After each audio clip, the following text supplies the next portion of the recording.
এতগুলো বছর পর, এতগুলো দিন পর অবশেষে দুর্জয় বাড়িতে ফিরে এসেছে। চোখে সে দেখতে পায় না, তার জন্য মায়ের কাছে ছুটে যেতেও পারছে না। শুক্লাই এগিয়ে এসে দুর্জয়কে জড়িয়ে ধরে আর বলে, বাবা তুই ঠিক আছিস তো? দুর্জয় বলে, মা আমি একদম ঠিক আছি, তুমি আমাকে নিয়ে ভেবো না। বাড়ির আর সবাই কোথায়?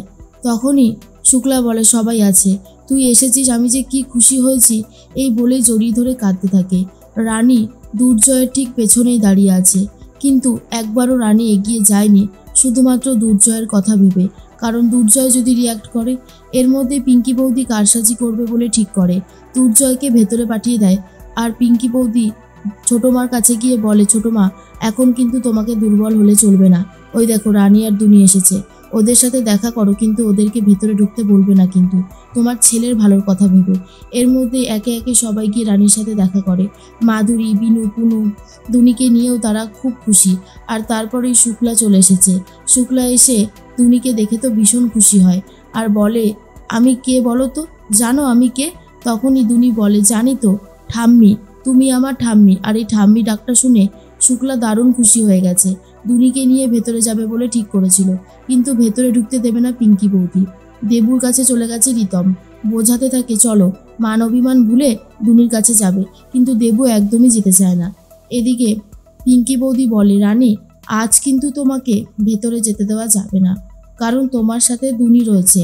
ও তো ছোট, ও হয়তো কথা টথা বলে ফেললো।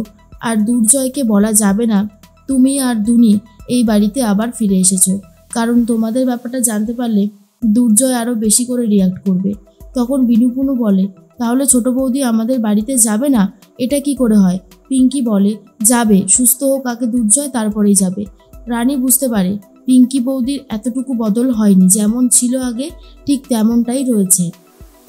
জেঠুমণি কথা বলতে থাকে বিনায়কের সাথে আর বলে, শুনলাম রানী এসেছে, কোথায়, ভেতরে আসছে না কেন? মাধুরী এসে বলে, কি করে আসবে, দিদিভাই ওকে বাড়ি থেকেই বার করে দিয়েছে।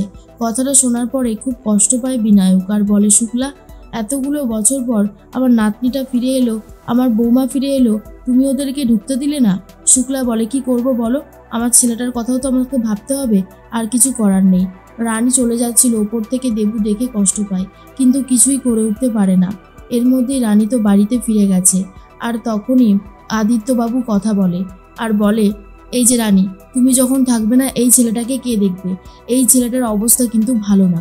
রানী ঠিক করে যেভাবেই হোক না কেন পিকলুদাকে বাঁচিয়ে রাখবেই, কারণ পিকলুদাকে বাঁচিয়ে রাখতে হবে আসল অপরাধীর নাম জানার জন্য। দুর্জয় জিজ্ঞেস করে অনিশাকে, হ্যাঁ রে, নার্সিংহোমে কি রানী জয়েন করেছে? শুনেই চমকে যায় অনিশা।